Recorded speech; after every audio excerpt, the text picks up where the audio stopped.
warahmatullahi wabarakatuh. Jumpa lagi bersama saya teman-teman, masih di channel yang sama, channel yang membahas seputar burung lopet ya teman-teman.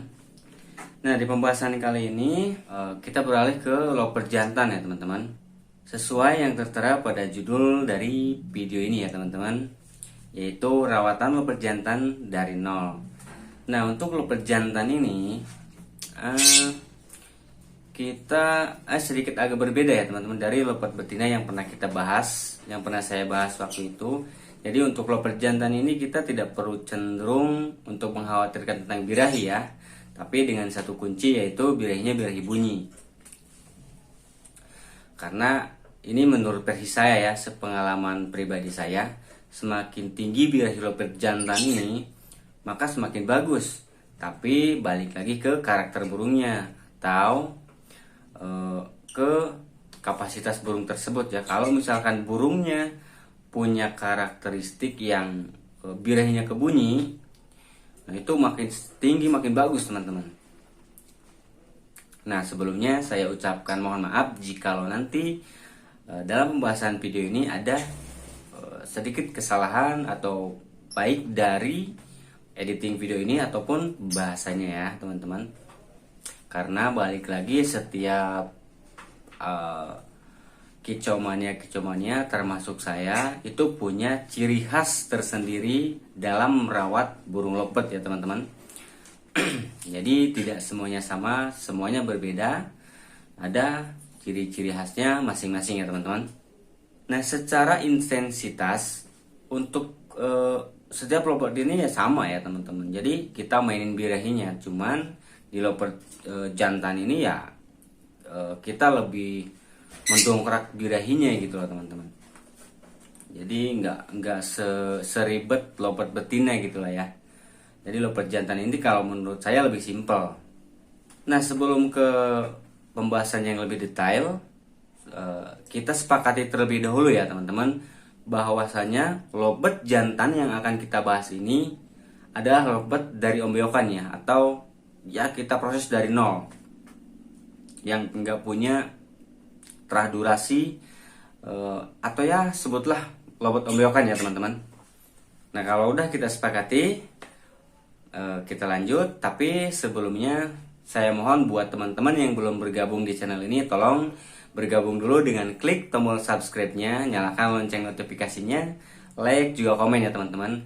Nah, buat teman-teman yang mau request ya silahkan teman-teman tinggal request aja, tulis di kolom komentar ya teman-teman. Nah, jadi rawatan untuk lopet jantan dari nol ini, misalkan ya kita baru dapat lopet jantan ini, entah itu beli dari ombyokan atau dari orang lain yang kita nggak tahu terah durasinya ya teman-teman.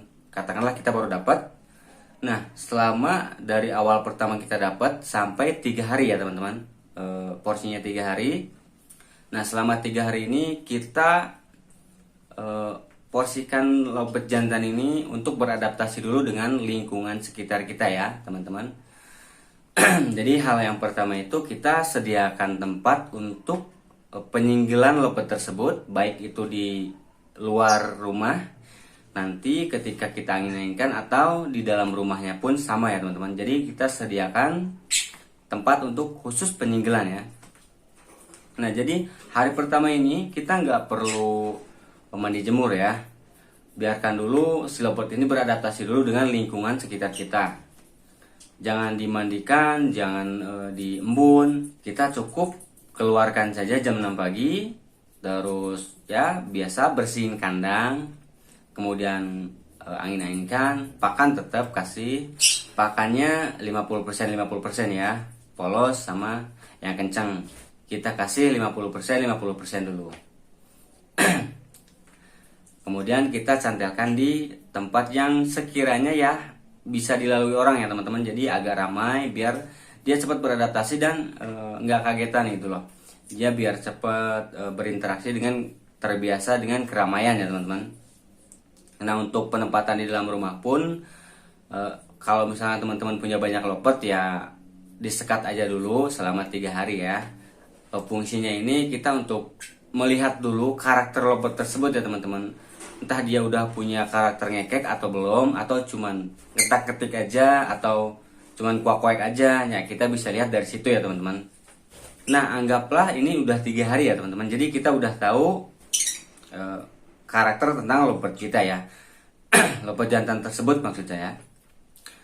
Tapi sepengalaman saya, lovebird yang seperti itu rata-rata birahinya itu kurang ya teman-teman. Jadi apa ya, tingkat birahinya itu masih kurang gitu loh kalau untuk lovebird jantan ya, sepengalaman saya. Kalaupun ada yang berbeda sama teman-teman ya tinggal sesuaikan aja dengan porsi teman-teman ya. Kalau tingkatan birahinya udah tinggi banget ya disesuaikan ya teman-teman.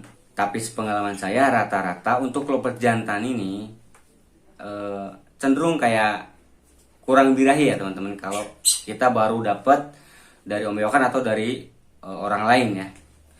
Nah untuk hal pertama untuk lovebird jantan ini, kalau saya cenderung lebih apa ya, jadi nggak kayak betina, jadi ya los aja, biar kencang aja gitu loh, tetap kencang setelannya.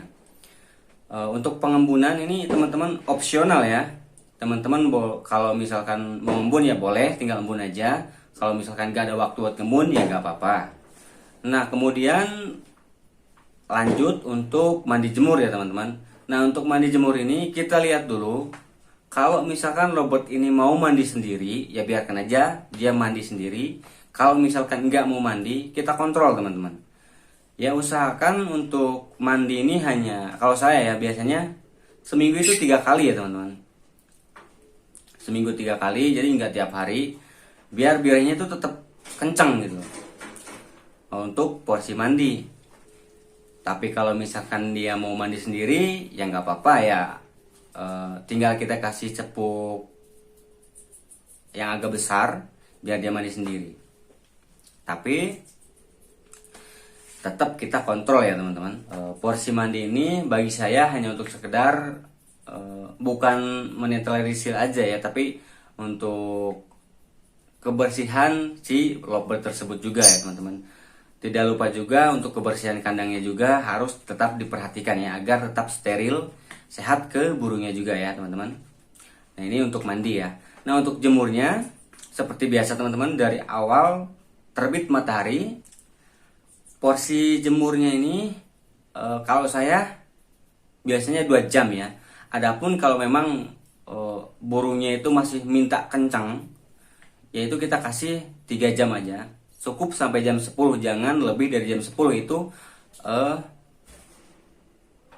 menurut saya ya, paham saya. Jadi usahakan untuk jangan menjemurnya lebih dari jam 10 karena mataharinya kurang bagus kalau misalkan dari jam 10 ke atas. Itu yang lebih bagus itu dari jam 10 ke bawah ya teman-teman. Angin-anginkan di tempat yang seperti yang sudah saya bilang tadi ya, disendirikan, ya dicantilin di tempat yang khusus sudah kita sediakan itu. Jangan diperlihatkan atau jangan digandeng dengan lovebird lain ya. Ya kalau misalkan cuma dengar suaranya aja ya nggak apa-apa. Yang penting intinya penyinggalan aja dulu ya. Sampai benar-benar dia ngeluarin karakter gacornya ya, sampai ngeluarin karakternya ngekeknya gitu ya teman-teman. Selama pengadaptasian 3 hari tersebut kita kan udah lihat tuh gimana karakternya, kurang birahi atau enggak. Cuman seperti yang sudah saya bilang tadi, rata-rata lovebird jantan itu memang harus kencang dan kurang birahinya. Karena semakin kencang itu lebih bagus. Jadi kalau saya pakan tetap kencang teman-teman. Saya udah kasih pakan kencang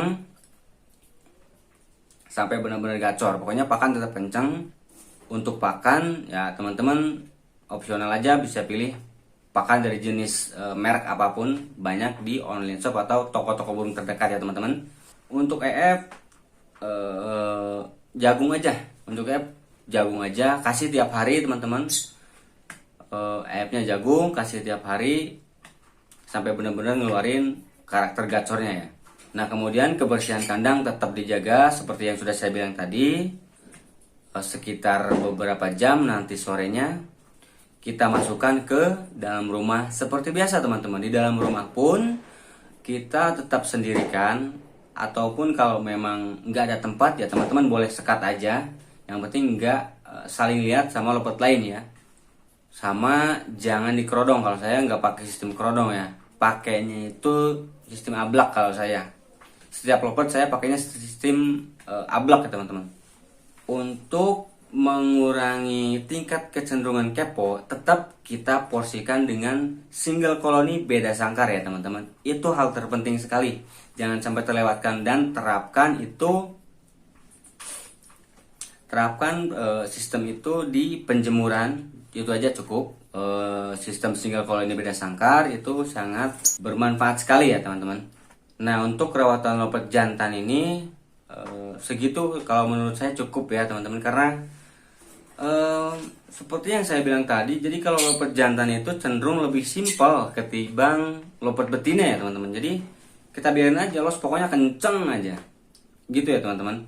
Yang penting tetap dalam pengontrolan kita ya teman-teman. Jadi kalau misalkan saya kasih gambaran ya, kalau misalkan lopet tersebut masih banyak ngetik atau banyak kuek-kueknya, kita bisa kasih porsi mandi malam, tapi jangan terlalu sering teman-teman. Ya semisal seminggu 3 kali, kalau misalkan terlihat burung itu masih ketik-ketik atau kuek-kuek ya teman-teman. Karena untuk lopet jantan ini memang cenderung harus kenceng sih kalau menurut saya ya. Ini versi saya. Jadi lebih simpel dari lopet betina ya teman-teman. Yang penting konsisten aja dulu teman-teman, sampai bener-bener lopet itu birehnya bener-bener naik, sampai bener-bener gacor dor gitu teman-teman ya. Nanti kalau misalkan kita sudah nemu titik enaknya, baru kita bawa bisa ke lapangan. Tetap